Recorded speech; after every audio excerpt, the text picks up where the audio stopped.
Glory to Jesus Christ.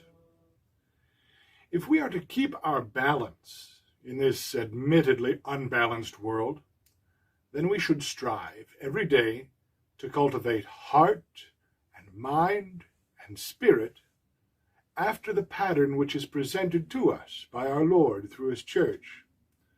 And central in this patterning is cultivating a mind and a mindset which is formed after the pattern of the fathers of the church, those who transmitted to us the living word of him who is the Word, our Lord Jesus Christ.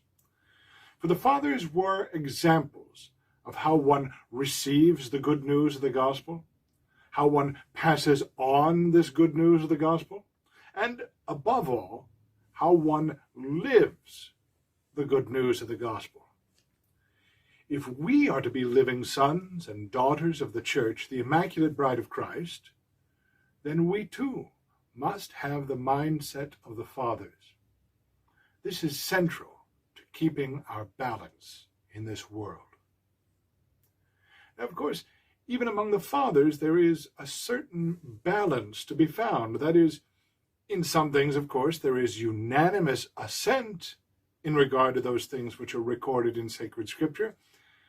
But in many other occasions, there is a diversity of opinion, a balancing of opinion regarding certain things which are found in Scripture. But even in such situations, when you do acquire the patristic mindset, you will see that beyond this initial or superficial diversity of opinion, there is an underlying agreement and concord.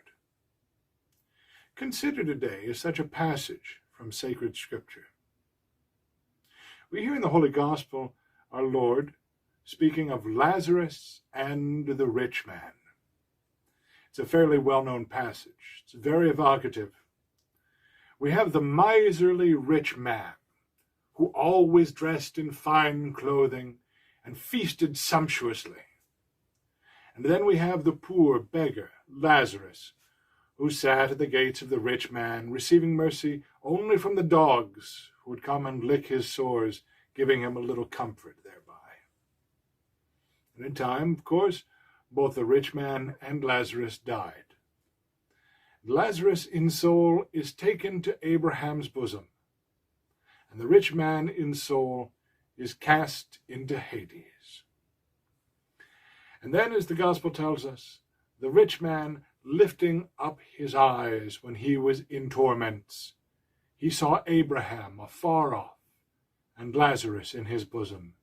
And he cried and said, Father Abraham, have mercy on me, and send Lazarus, that he may dip the tip of his finger in water to cool my tongue, for I am tormented in this flame.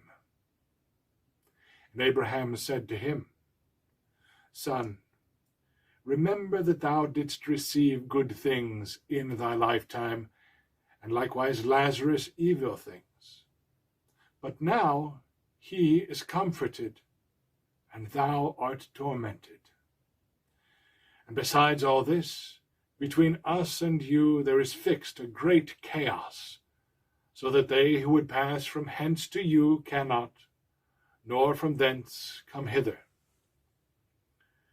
And the rich man said, Then, Father, I beseech thee that thou wouldst send Lazarus to my father's house, for I have 5 brethren, that he may testify unto them, lest they also come into this place of torments.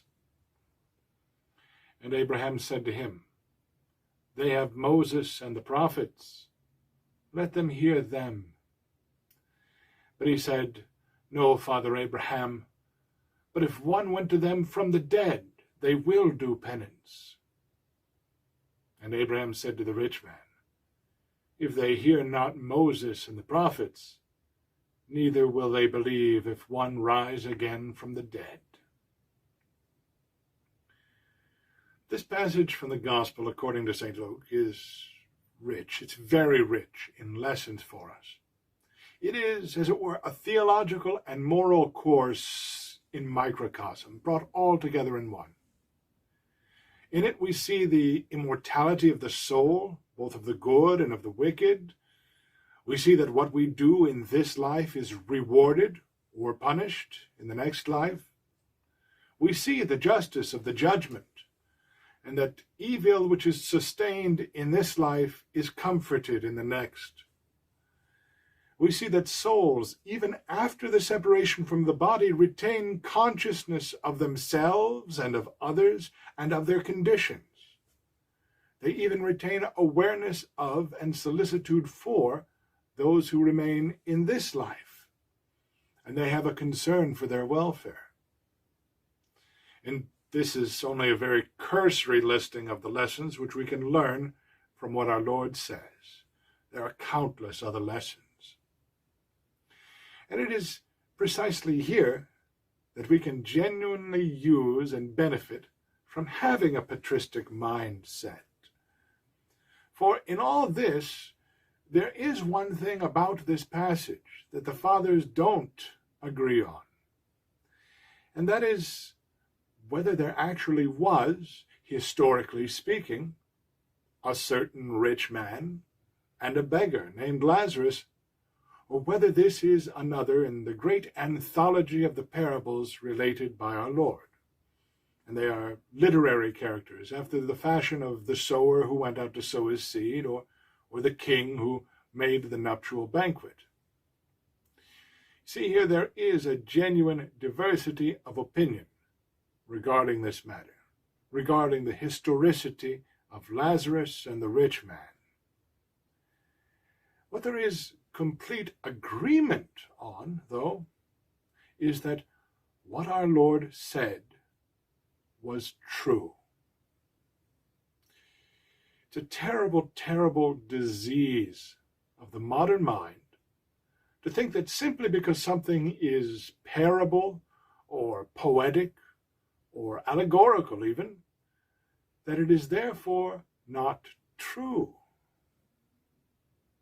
To the contrary, parable and allegory, poetry, sometimes these can point to greater truths than we could possibly begin to experience in history. And there are even statements which are made without a single word being uttered, and yet which contain within themselves all manner of sublime and surpassing truth. The works of mercy are like that. Feeding the hungry, clothing the naked, sheltering the homeless, burying the dead. Receiving the mysteries of the church can be like that. And that is the challenge, my friends, of acquiring the patristic mindset, which is nothing more or less than the Christian mindset. To see the truth, to hold fast to it, not to become unbalanced in a world which thrives on chaos and on false dichotomy, but rather to hear Abraham, to hear Moses, to hear the prophets, and above all, to hear him who did rise again from the dead, for he is himself the word of life.